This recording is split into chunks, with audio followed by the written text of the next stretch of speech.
Welcome to Unreal Engine. Today, we're starting a new project from scratch. First, let's select the third-person template to give our project a character to control. This template comes preloaded with everything we need to get started with a third-person game. With our project created, let's move on to creating a new level. We'll start by selecting File from the menu and then New Level. For this project, we'll choose to create an empty level to build our game world from scratch. We have our empty level set up. It's time to add some atmosphere and lighting to bring our game world to life. We'll start by using the environment light mixer to create a dynamic and immersive environment.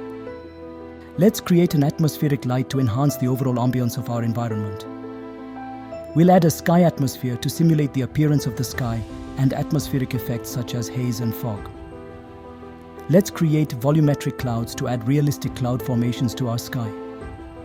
Finally, let's add height fog to add depth and realism to our scene. This will simulate fog or mist near the ground, adding to the atmosphere of our environment. Make sure to adjust mobility to movable, and in skylights tick the real-time capture. First, let's select the landscape tool from the modes panel. This tool allows us to sculpt and paint the terrain of our level. So next, we'll define the size and resolution of our landscape. This determines the overall area and detail level of our terrain. Now, let's generate the landscape based on the parameters we've set. Unreal Engine will create the terrain according to our specifications.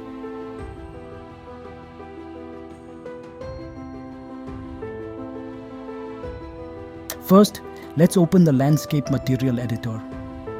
Here, we can create and edit materials to apply to our landscape. Let's choose a basic texture to apply to our landscape. With our texture applied, let's save our level to preserve our progress. Let's set our saved level as the default level to open when launching our project. This ensures that our project will open directly to this level.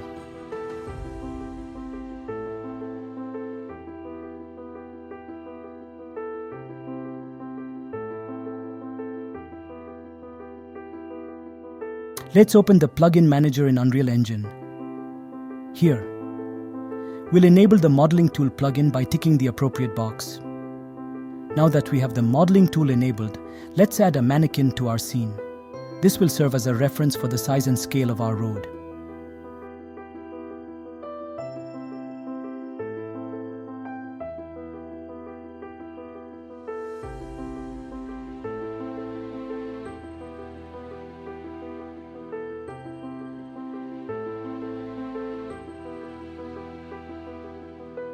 With the mannequin in place, let's begin using the modeling tool to create our road.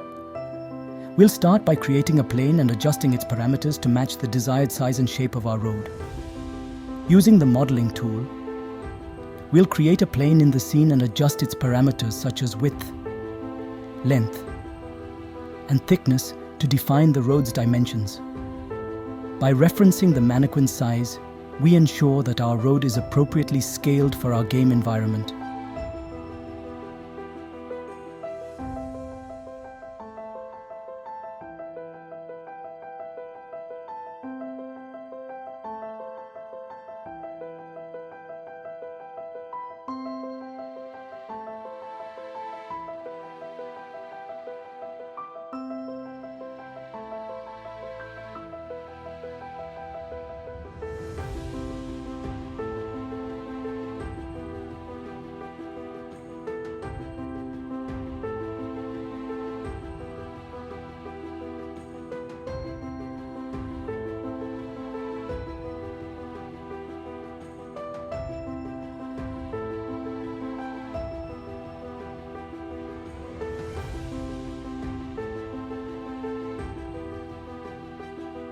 Let's open Quixel Bridge and navigate to the Megascans library.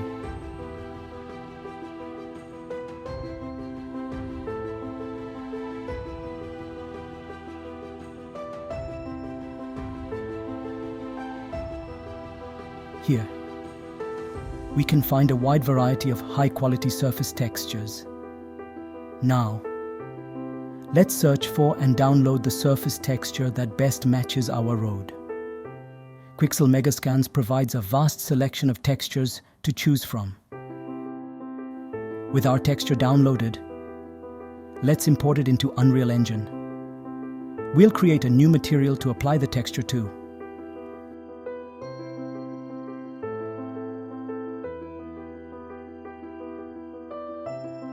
Now, let's open the material editor and set up the Quixel Megascans blend material. This material allows us to blend multiple textures seamlessly.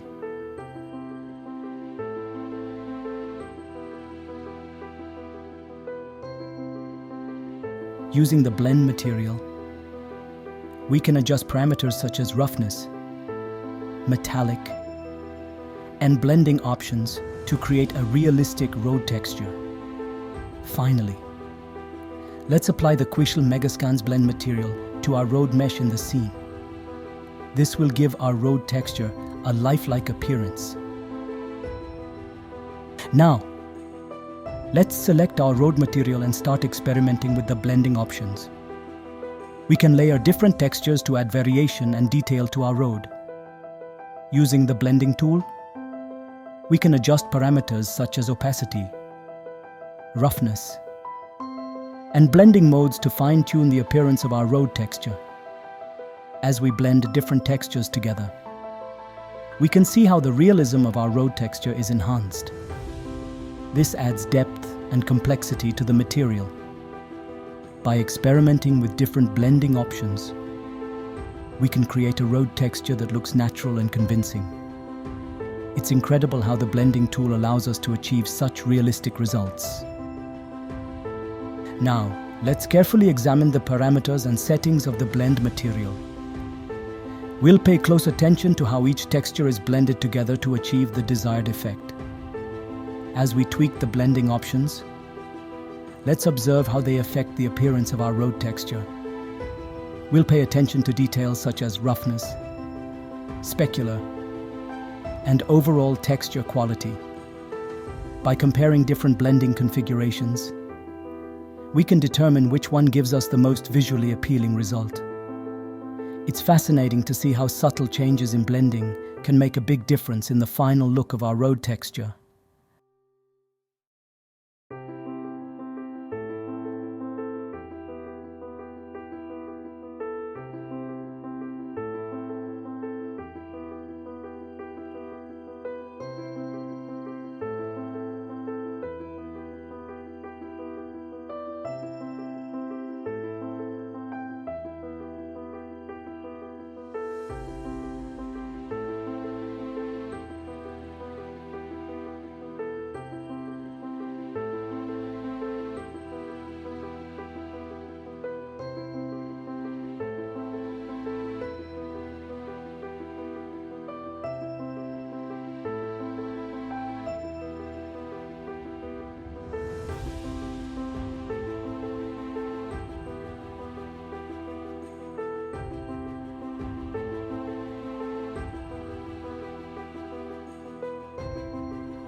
After careful observation and experimentation, we finalized the settings of our road texture.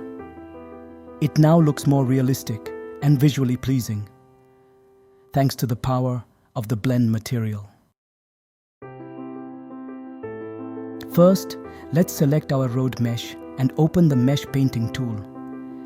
This tool allows us to paint additional textures directly onto the mesh for more realism. Now, let's choose a texture to paint onto the road. We can select details like tire marks, cracks, or dirt to add more realism to our road texture. With our texture selected, let's adjust the brush settings and start painting onto the road mesh. This process allows us to add variation and detail to the road surface. As we paint additional textures onto the road, we can see how it enhances the overall appearance, making it look more weathered and realistic. To further refine the painted textures, we can adjust parameters such as opacity and roughness to achieve the desired effect. By carefully painting additional textures and adjusting parameters, we can create a road texture that looks weathered and realistic, adding to the immersion of our scene. Here, you can see me using the mesh painting tool to add details like tire marks, cracks, and dirt to the road surface. These small details help make the road look weathered and worn, adding to the realism of our scene.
As I paint, I pay close attention to the brush settings and adjust parameters like opacity and roughness to achieve the desired effect. It's essential to take your time and experiment with different textures to create a convincing result. Notice how each stroke of the brush adds depth and character to the road texture. By carefully layering textures and adjusting parameters, we can create a road that looks like it has been used and weathered over time. As you can see, mesh painting is a powerful tool for adding realism to our environment.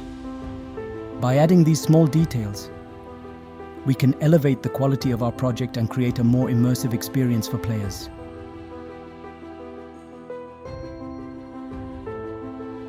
I want you to watch the video carefully to understand how mesh painting works. Pay close attention to the demonstration and observe the techniques used to add details to the road texture. Notice how different textures are applied using the mesh painting tool, and how each stroke of the brush contributes to the realism of the road surface. Take your time to understand the process, as mesh painting is a powerful tool for adding realism and detail to environments in Unreal Engine. Let's dive in and watch the video.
Watch as I navigate to the material editor and select the blue channel of our road texture. This channel contains information that we can use to create puddles on the road surface. By utilizing the blue channel, we can create a mask that defines where puddles will appear on the road. This allows us to add realistic water accumulation in low-lying areas. As you can see, I'm adjusting various parameters and settings to control the size, shape, and opacity of the puddles. This customization helps us achieve the desired look for our road surface.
First, let's adjust the camera angle to capture the scene from the desired perspective.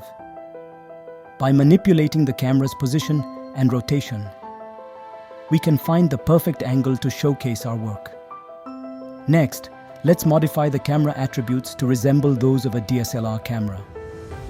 This includes adjusting settings such as aperture, shutter speed, and focal length to achieve a cinematic look. Now, let's change the aspect ratio of the camera to match the desired format for our final presentation. This ensures that our scene is displayed correctly and looks its best when viewed. Lastly, we'll fine-tune the camera settings to ensure that the view effectively showcases the scene. This may involve adjusting parameters such as depth of field, exposure, and focus to enhance the visual appeal.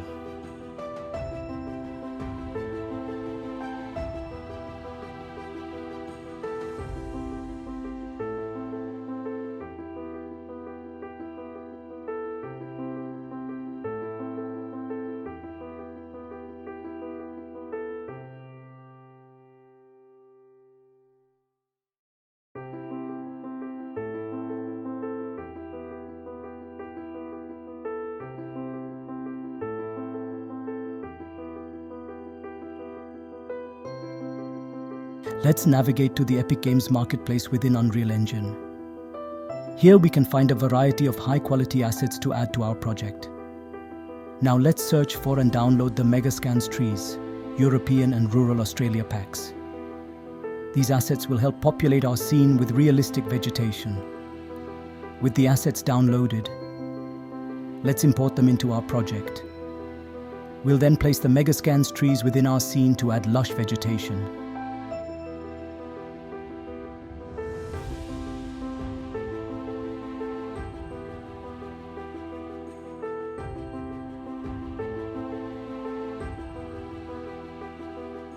First, let's open the plugin manager within Unreal Engine. This is where we can enable and manage various plugins to enhance our workflow. Let's navigate to the Procedural Generation Graphs (PCG) section within the plugin manager. Here, we'll enable the option to use PCG graphs in our project by ticking the checkbox next to PCG graphs. Now Engine asks to restart the engine. Once restart, we're now ready to utilize PCG graphs to create dynamic and procedural content in our project. In this step, we'll create a new folder for our Procedural Generation Graph, PCG, and rename it. Let's begin. Let's open the content browser and create a new folder for our Procedural Generation Graph. Organizing our assets in folders helps keep our project tidy and manageable. Let's name the new folder appropriately. Now let's open the procedural generation graph that we've created. Since we have a landscape in our scene, we'll choose the landscape option from the input drop-down menu. Let's use the surface sampler node to sample the ground and adjust its position. By pressing D on the node, we can see the visual position in the scene. Let's drag and drop our created procedural generation graph into the scene. This will allow us to visualize its effects and make adjustments as needed. Now, as you can see, there are cubes with different colors representing positions in the scene. These cubes help us visualize the areas affected by the PCG graph. Now, we'll make sure that our PCG graph covers the required ground. We can either scale down the graph according to our needs or use unbound settings if our PC can handle it. As we make adjustments, observe how the PCG graph covers the ground accordingly. It's essential to ensure that the graph covers the required area for generating procedural content.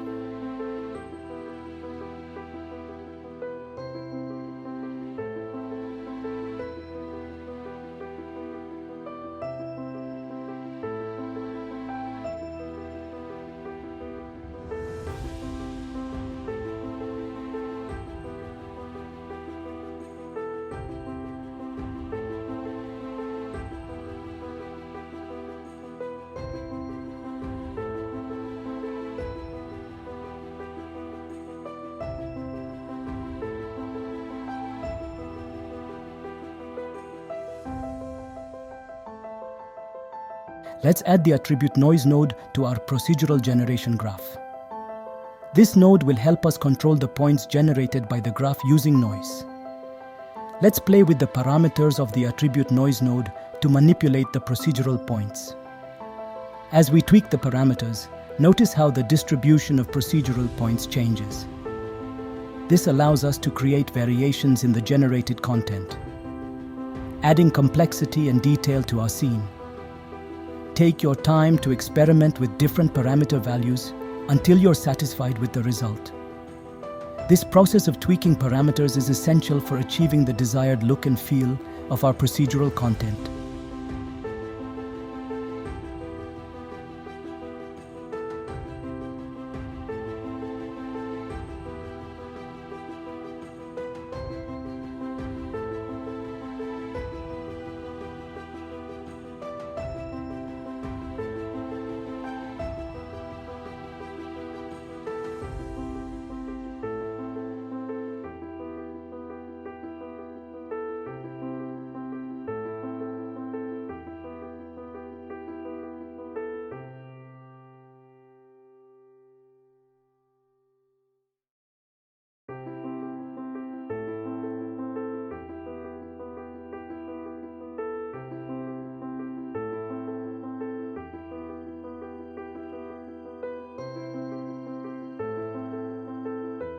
First, let's add the density filter node to our procedural generation graph.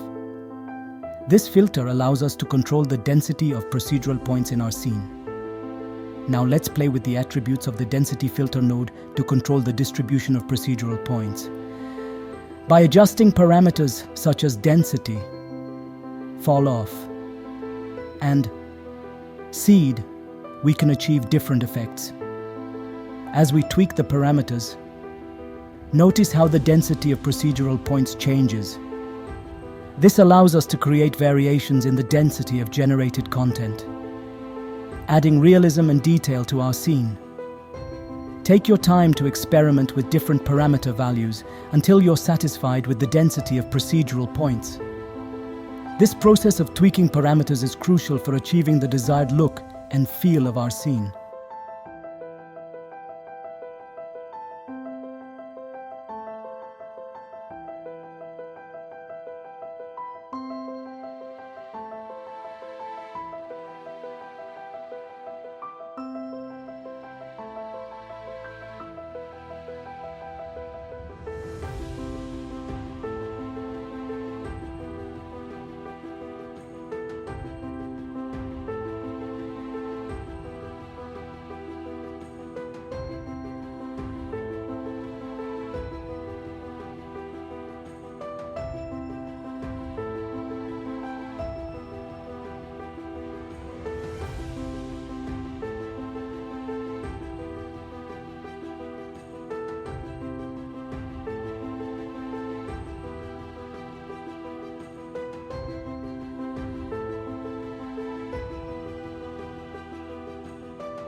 To begin, let's add the bounds modifier node to our procedural generation graph.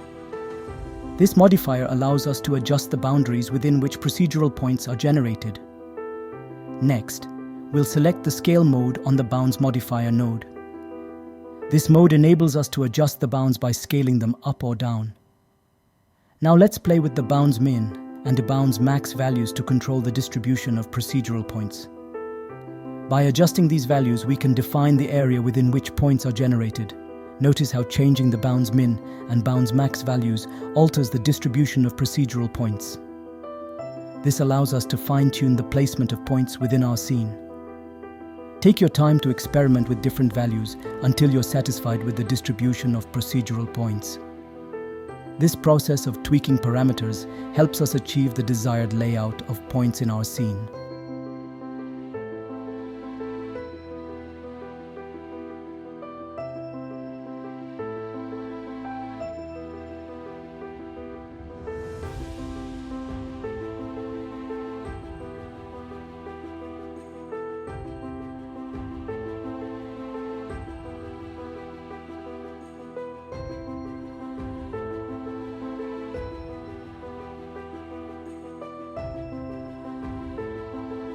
Let's add the transform points node to our procedural generation graph. This node allows us to apply transformations such as rotation and scale to procedural points. Now, let's adjust the parameters of the transform points node to introduce variation in rotation and scale for procedural points. We'll set the rotation range from 0 to 360 degrees and the scale range from 0.8 to 1.2 as we tweak the parameters. Notice how the rotation and scale of procedural points change. This variation adds visual interest and realism to our scene, making it more dynamic and engaging. Take your time to experiment with different parameter values until you're satisfied with the rotation and scale variation. This process of tweaking parameters allows us to achieve the desired look and feel of our procedural content.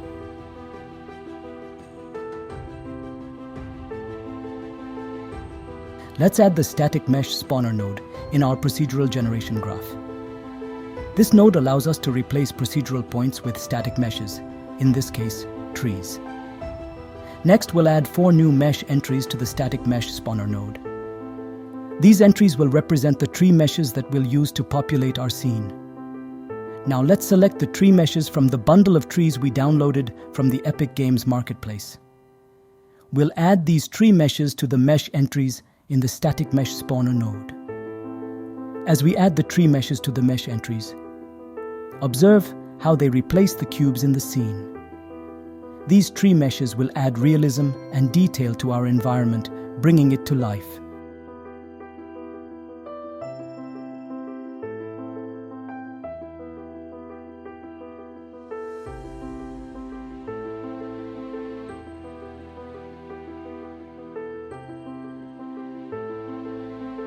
Let's revisit the density filter node in our procedural generation graph.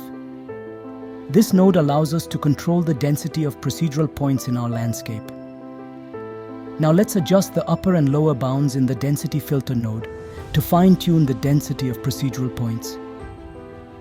By setting these bounds, we can control how densely or sparsely points are distributed across the landscape.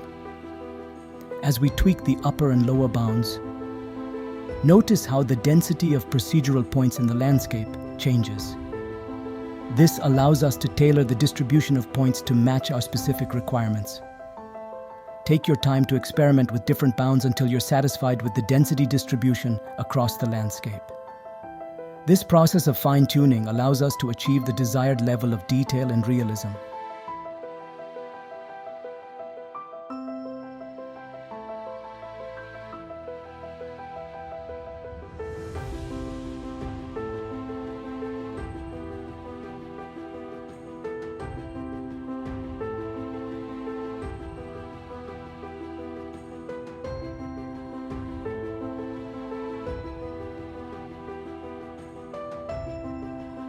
To start, let's add a new blueprint actor to our scene and name it Spline Road Path. This blueprint will define the path of the road in our scene.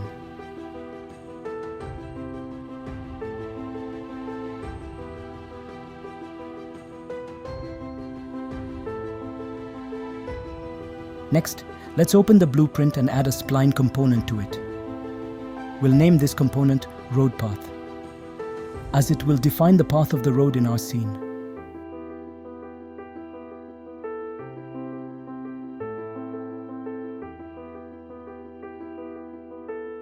Now let's select the main blueprint actor and set its tag to Road Path in the Attributes panel.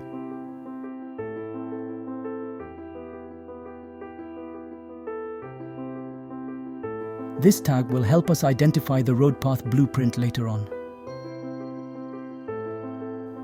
Finally, let's select the spline component in the blueprint and enable scale visualization in the Attributes panel.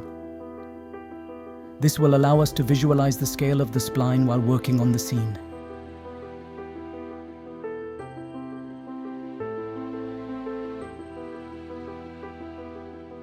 Let's drag the Spline Road Path blueprint into our scene. This blueprint defines the path of the road and helps us exclude trees from populating the road area. Next, we'll adjust the scale visualization value of the spline component to 450.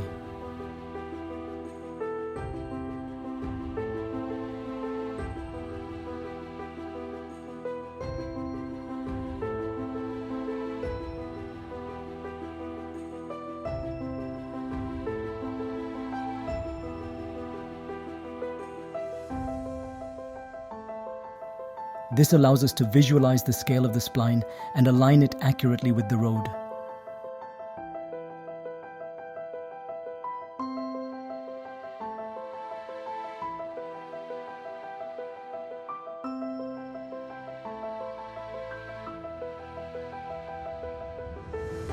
Now let's align the spline with the road in our scene. This ensures that no trees populate the road area, maintaining realism and accuracy.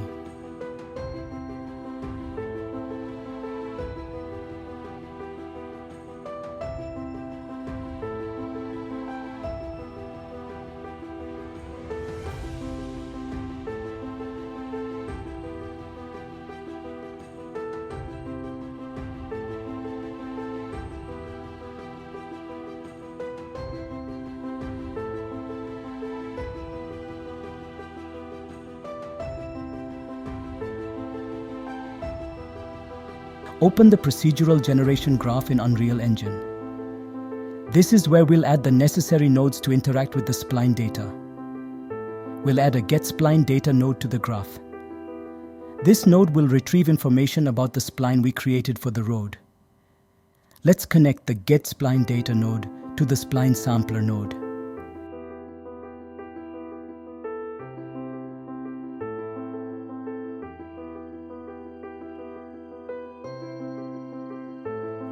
Let's configure the getSpline data node.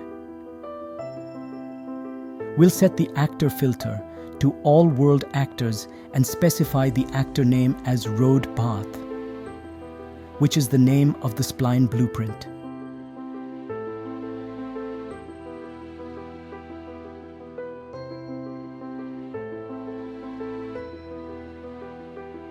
Let's add a bounds modifier node to the spline sampler in our procedural generation graph.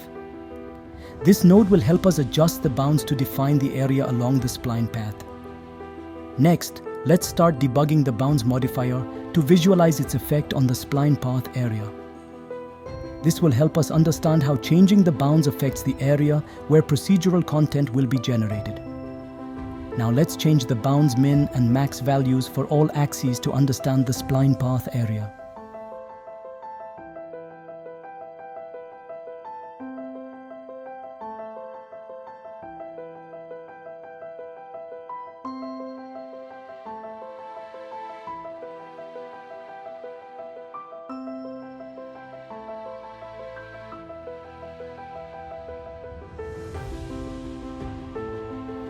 By adjusting these values, we can define the area along the spline path where procedural content will be generated, ensuring that trees are excluded from the road.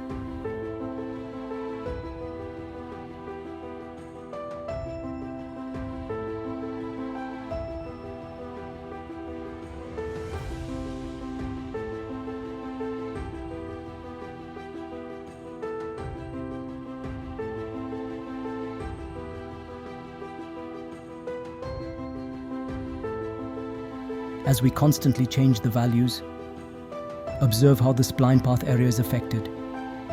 This iterative process allows us to fine-tune the bounds to precisely exclude trees from the road, ensuring a clean and realistic environment.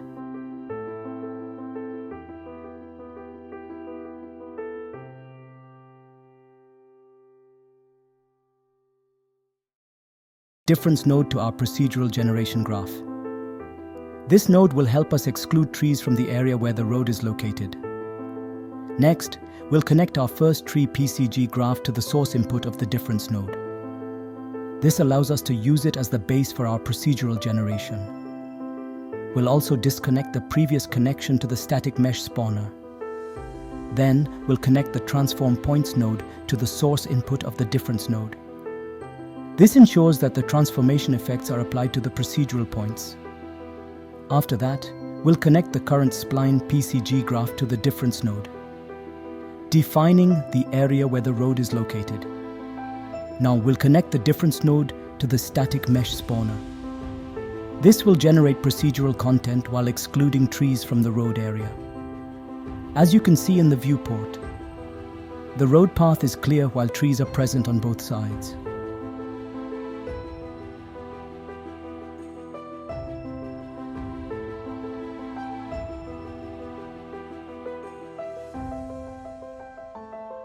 adding the ground assets we downloaded to the project.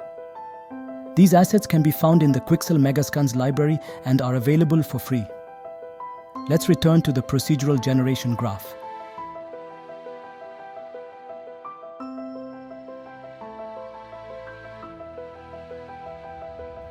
Now that we have our ground assets ready, we can integrate them into our graph to replace the trees. Then, we'll duplicate and drag down the PCG graph nodes to make room for the ground assets.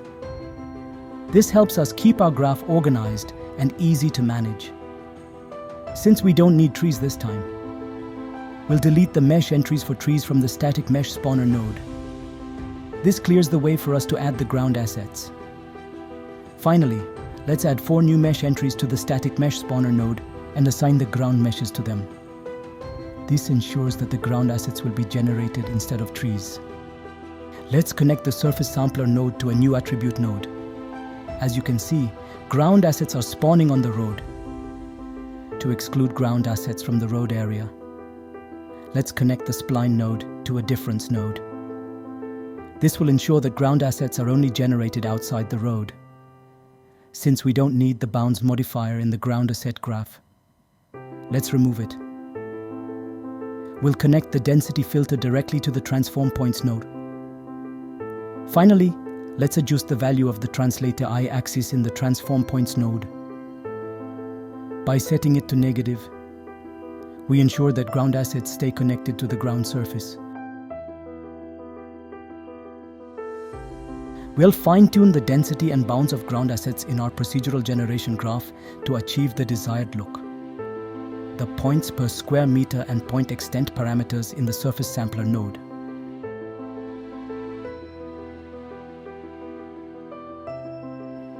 We'll then debug the node to understand how these changes affect the generation of ground assets. As you can see, there are too many trees populated in the scene.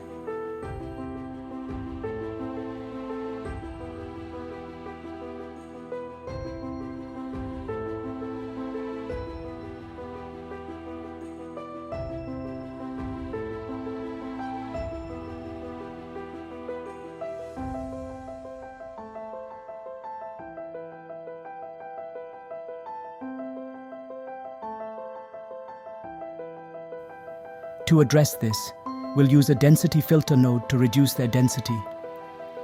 Let's play with the upper and lower bounds until we find the right balance. I'm fine-tuning the upper and lower bounds of the density filter node to achieve the desired density of trees.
By adjusting these values, we can control how densely or sparsely trees are distributed across the landscape.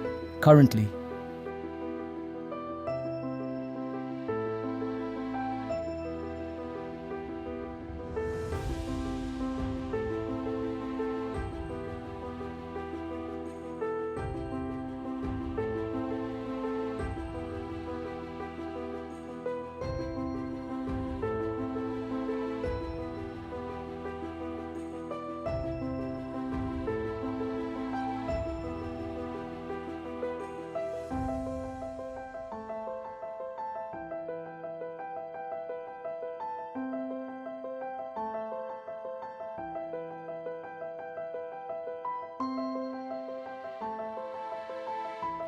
There's too much distance between the road and the trees. To address this, I'll update the values in the spline bounds modifier node.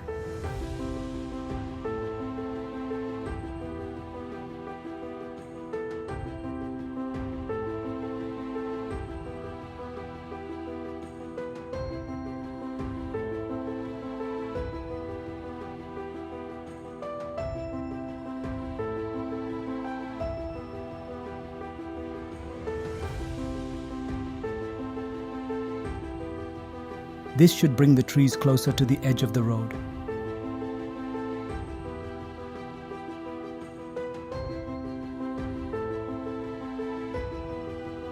Creating a more natural environment. And there we have it. By fine-tuning the density and bounds of ground assets, we've achieved a more balanced and realistic environment in our procedural generation graph.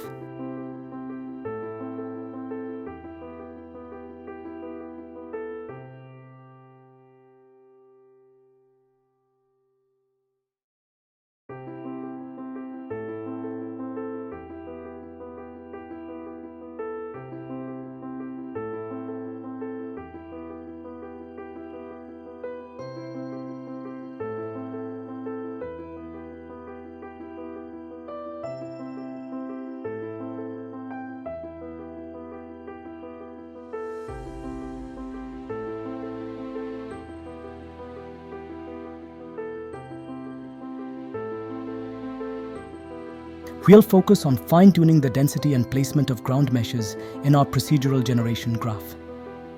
To start, let's update the Y translate point in the transform points node. This will ensure that the ground meshes are properly aligned with the landscape, creating a more realistic look. I'm noticing that the ground meshes are not evenly distributed. To address this, let's adjust the density using a density filter node. We'll play with the upper and lower bounds until we achieve the desired distribution.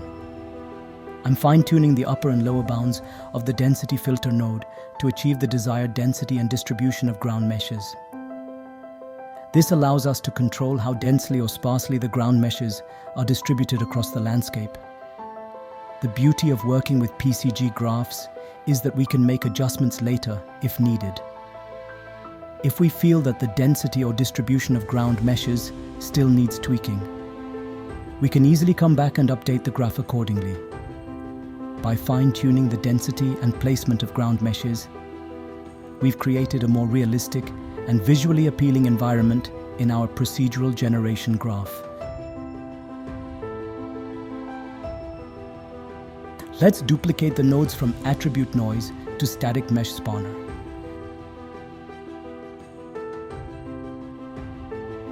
This sets up the groundwork for adding grass to our landscape.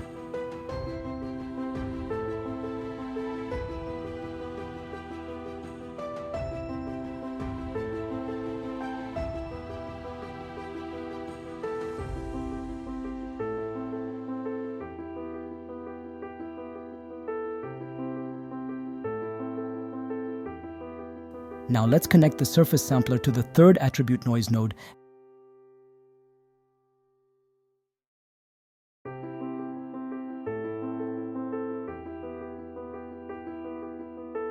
and add 4 new mesh entries to the static mesh spawner. These mesh entries will be used to spawn grass meshes on our landscape.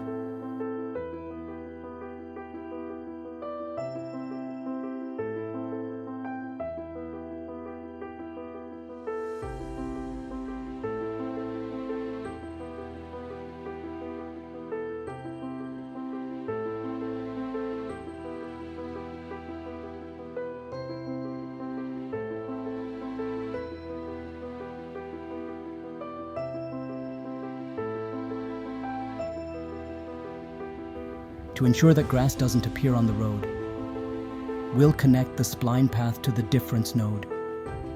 This ensures that grass meshes are only generated outside the road area. Since we duplicated the connected nodes, the position of the grass meshes needs adjustment. Let's update the transform points node to ensure that the grass meshes are properly positioned on the landscape. We'll adjust the density and scale of the grass meshes to spread them across the landscape more evenly. To start, let's adjust the density filter node to ensure that the grass meshes are spread evenly across the landscape. We'll update the attributes values until we achieve the desired distribution. Next, I'm updating the transform points node and density filter node to fine-tune the position and density of the grass meshes. This ensures that the grass covers the landscape evenly. I'm also updating the scale min and scale max values of the grass meshes using the transform points node. This allows us to control the size variation of the grass across the landscape.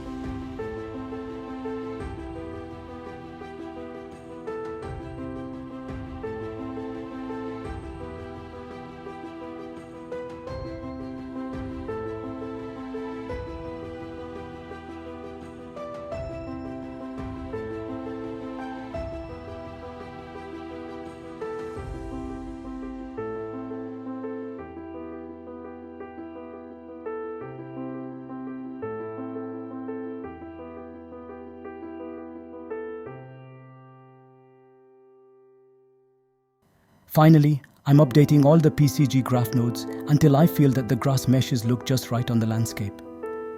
It's all about fine-tuning until we achieve the desired result.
Let's duplicate the nodes from attribute noise to static mesh spawner.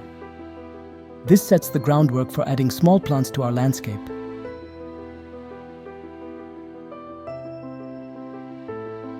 Next, we'll connect the surface sampler to the new duplicated attribute noise node and delete all the old mesh entries from the static mesh spawner.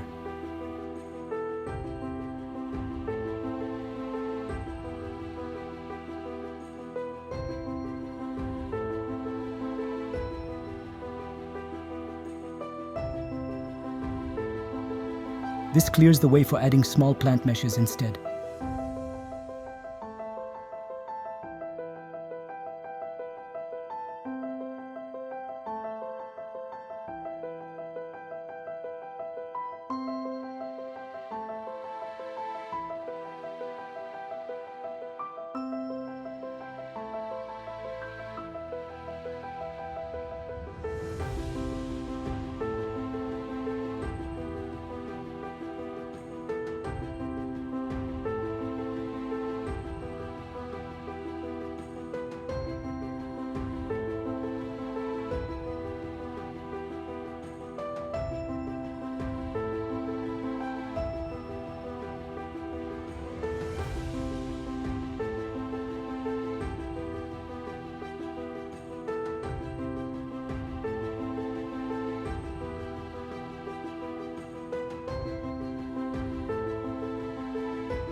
To prevent plants from spawning on the road, we'll add a spline spawner to the difference node.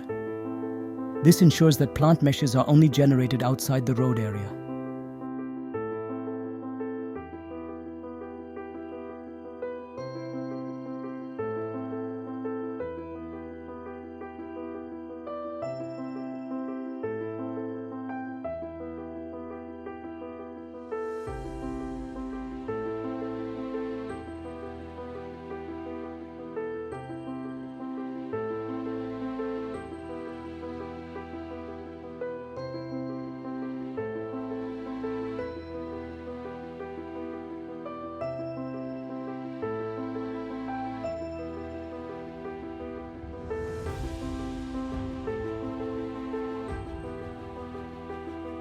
Now let's adjust the density filter and transform points nodes to fine-tune the position and density of the small plants. This allows us to control how densely or sparsely the plants are distributed across the landscape.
Take a moment to look around the scene and observe how the added meshes contribute to the overall visual appeal.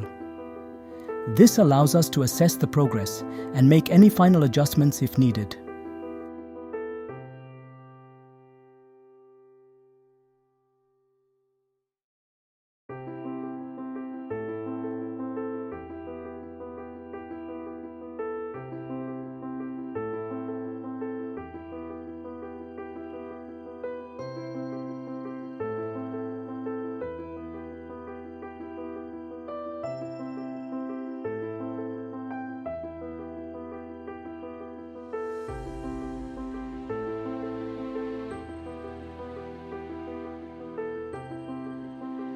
Now, let's adjust the sun position in Unreal Engine to enhance the lighting of our scene.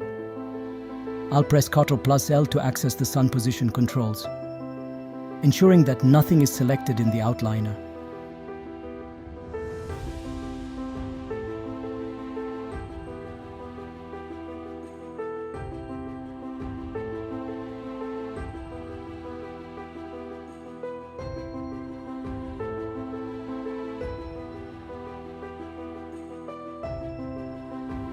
To make our scene more realistic, let's add wind effects to certain elements.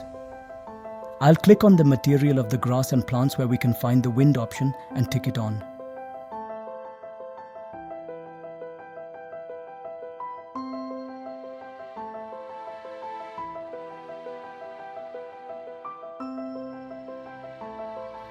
As you can see in the viewport, the grass and plants are now getting the wind effect. Finally, let's observe the scene once more and make any final adjustments to ensure a visually appealing and realistic environment. It's all about fine-tuning until we achieve the desired result. Add the downloaded surface texture of the ground from the Quixel Megascans library to our project. This will provide us with a high-quality texture to enhance the realism of our landscape. Now, let's select the landscape and change the material instance to apply the new texture. This will update the appearance of the landscape with the new surface texture.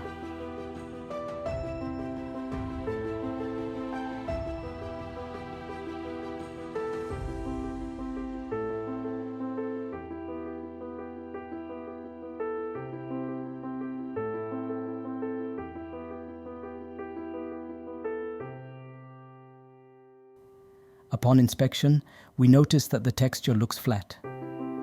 To address this, we'll update the material instance attributes to add depth and realism to the texture. Pay close attention to how I adjust these attributes. I'm adjusting the material instance attributes to add depth, variation, and realism to the texture.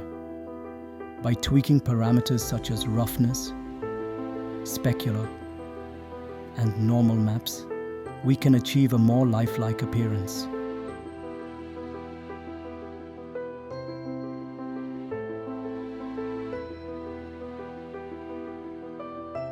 We'll enhance the atmosphere of our scene by adding fog.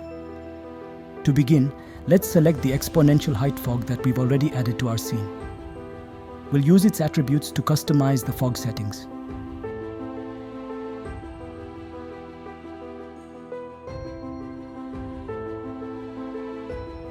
First, we'll adjust the fog density to increase its density and see how it affects the scene. By increasing the fog density, we can create a thicker and more immersive atmosphere.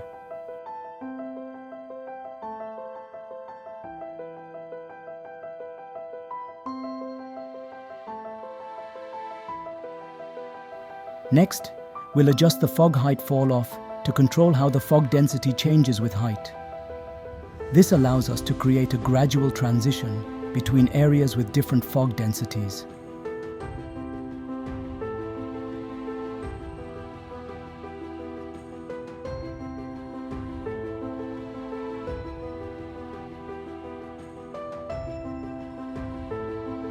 Lastly, we'll use the secondary fog density to further increase the amount of fog in the scene.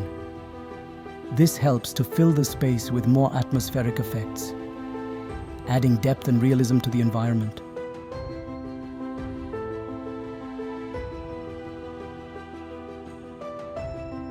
We'll fine-tune the fog attributes to further enhance the environment. To start, let's update the scattering distribution. This allows us to control how light scatters through the fog, affecting the overall appearance and mood of the environment. Next, we'll adjust options such as view distance.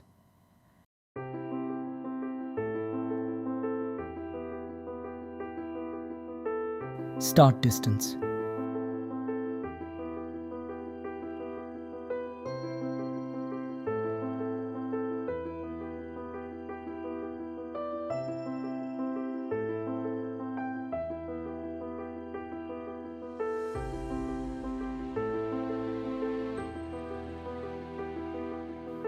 And near fade-in distance.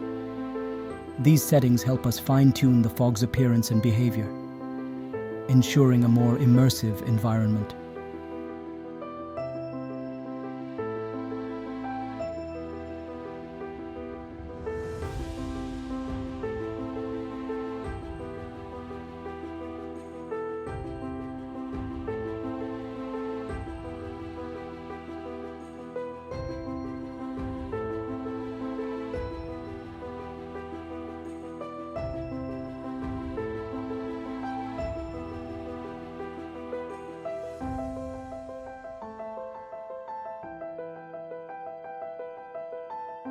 As we update the sky position again, take a moment to observe how the environment changes.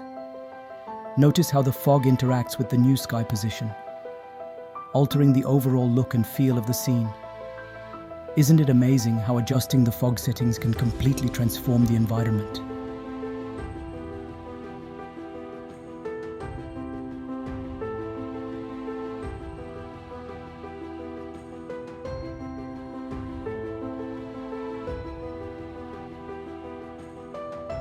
To begin, let's add a post-process volume to the scene.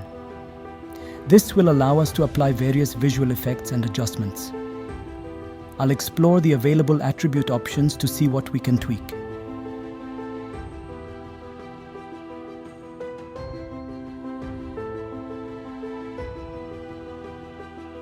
First, I'll tick mark on the unbound option. This enables the post-process volume to affect the entire environment, ensuring that our visual effects are applied throughout the scene.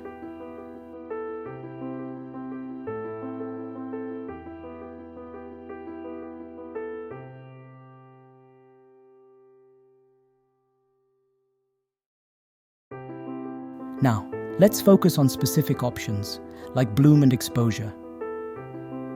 By adjusting these settings, we can enhance the brightness and intensity of light sources in our scene.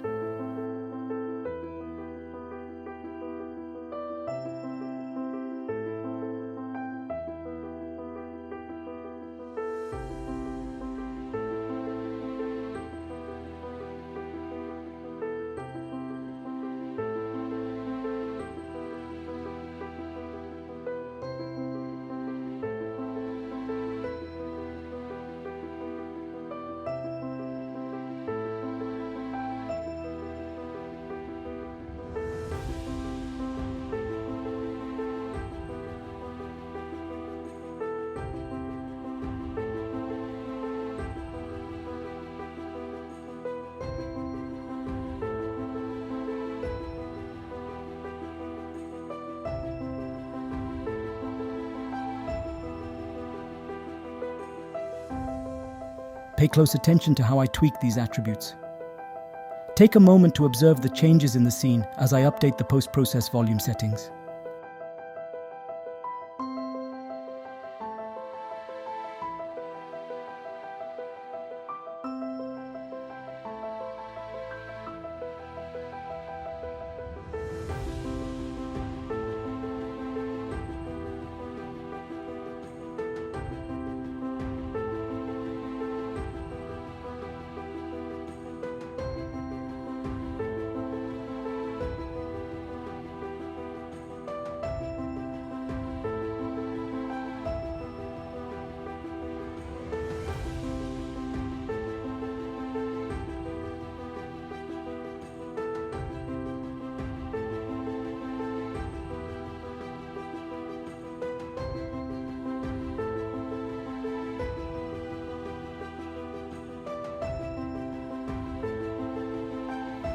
Notice how the visual effects enhance the overall look and feel of our environment. The post-process volume settings and enable it. This effect adds subtle noise to the image, reminiscent of traditional film grain, enhancing the cinematic feel of our scene.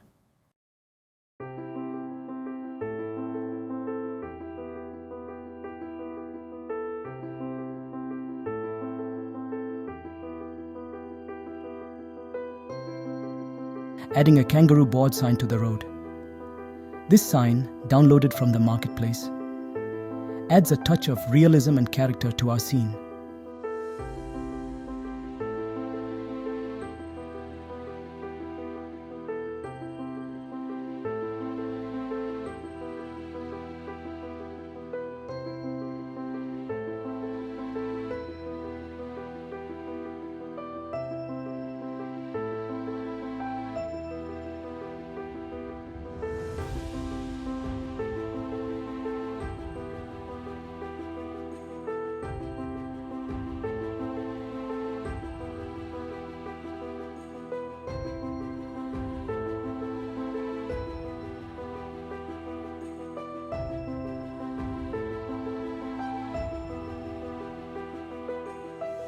Next, I'll drag another mesh from the Rural Australia pack and position it at the edge of the road.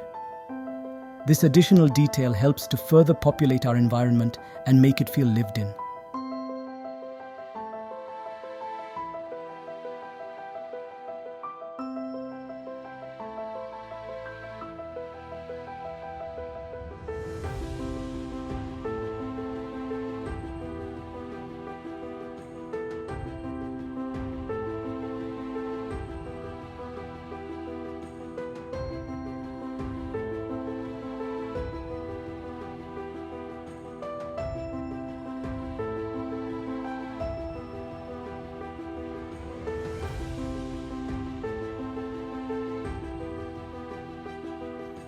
Finally, I'll finalize the position of the mesh, making sure it blends seamlessly with the surroundings and enhances the overall composition of our scene.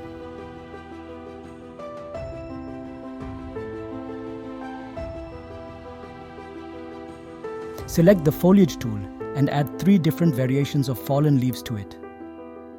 These variations will add natural detail and texture to our environment. Next, I'll access the attributes of the foliage tool and update the minimum and maximum scale size for the fallen leaves. This allows us to control the size variation of the leaves for a more realistic look. Before we begin painting, I'll adjust the brush paint size to ensure that it's suitable for the scale of our scene. This ensures precise placement of the fallen leaves along the edges of the road. Now that everything is set up, I'll start painting the fallen leaves along both edges of the road.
I'll pay close attention to detail and spacing to create a natural and visually appealing arrangement.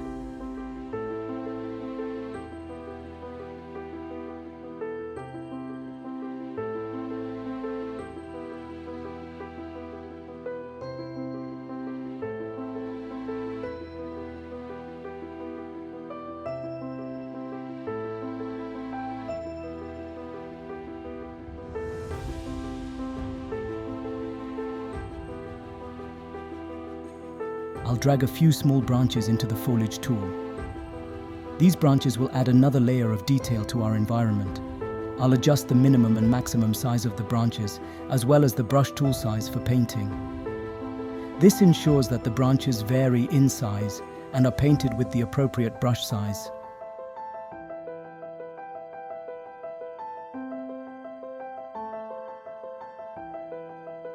Now, I'll start painting the small branches onto the road. I'll pay attention to natural placement and spacing, creating a realistic and visually appealing distribution of branches.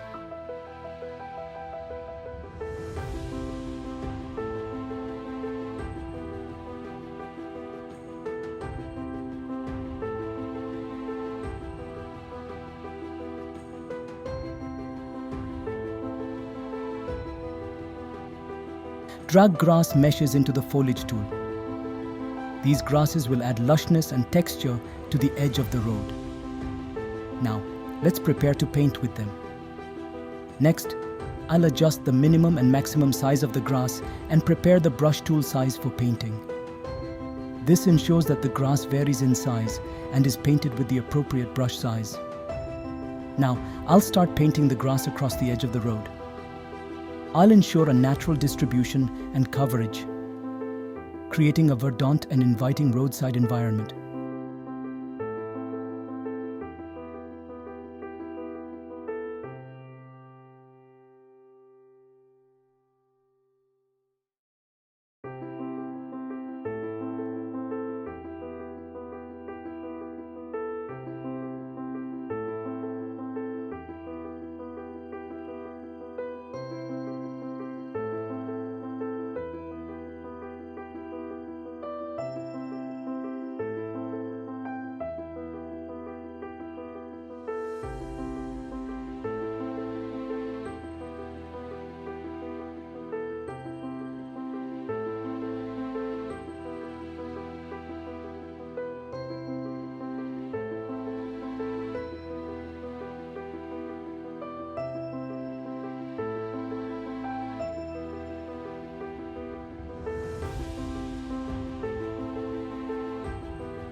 Similarly, I'll add small rocks to the scene by dragging stone meshes into the foliage tool.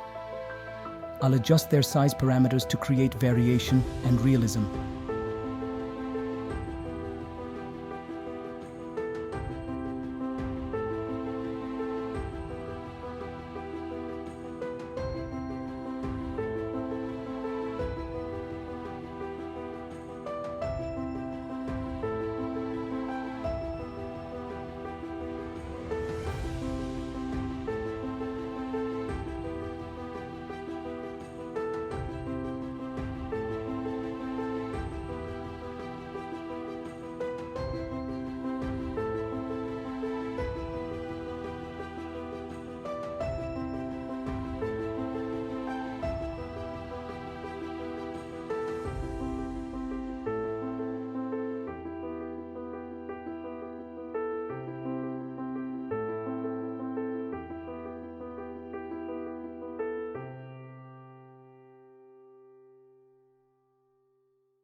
In this step, we'll create a cinematic sequence for our scene.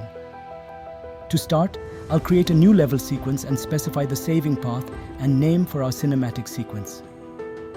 This will ensure that our sequence is properly saved and organized.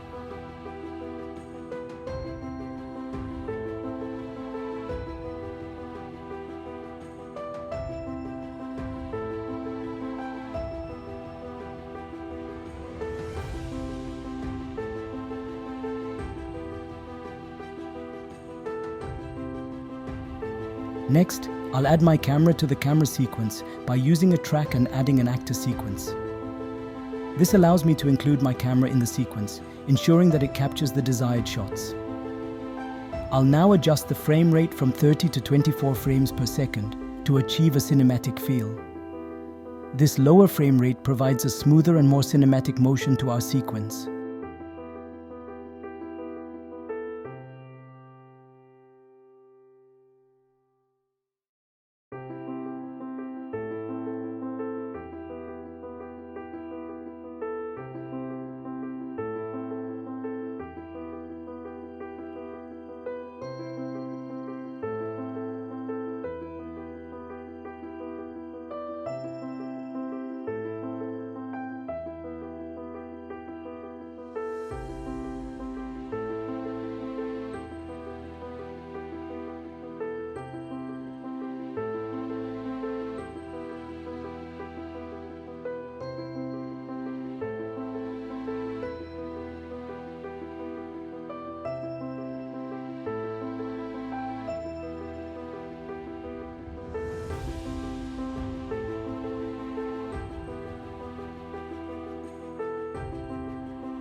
I'll remove the excessive branches and leaves from the center of the scene.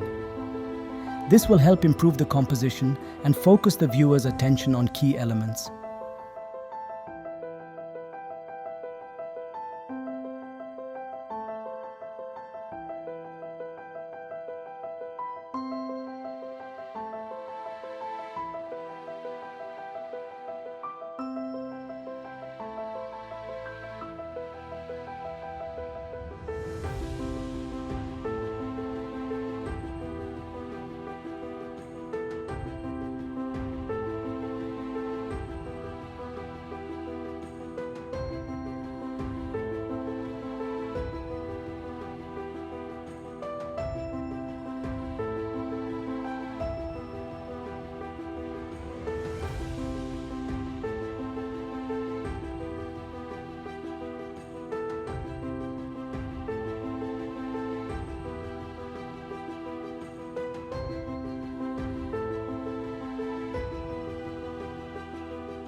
Next, I'll adjust the camera cuts in the timeline to accommodate the increased duration of 240 frames. This ensures that our camera animation aligns with the extended timeline. Now, I'll animate the camera by adding keyframes on the transform at frame 0 and adjusting the camera position throughout the sequence. This allows me to create dynamic camera movements that enhance the storytelling.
Additionally, I'll animate the manual focus distance by adding keyframes at the beginning and end of the sequence.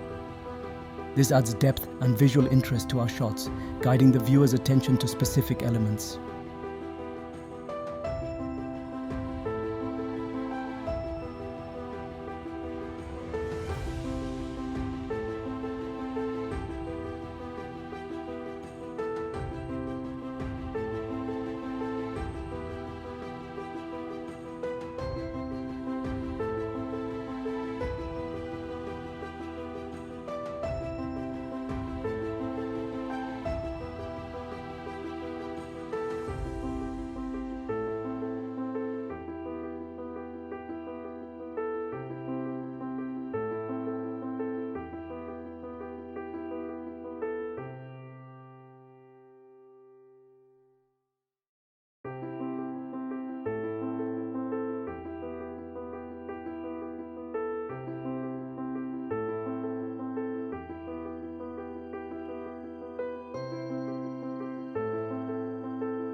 We'll set up the movie render queue for high-quality rendering. To begin, I'll enable the movie render queue plugin inside the plugin manager.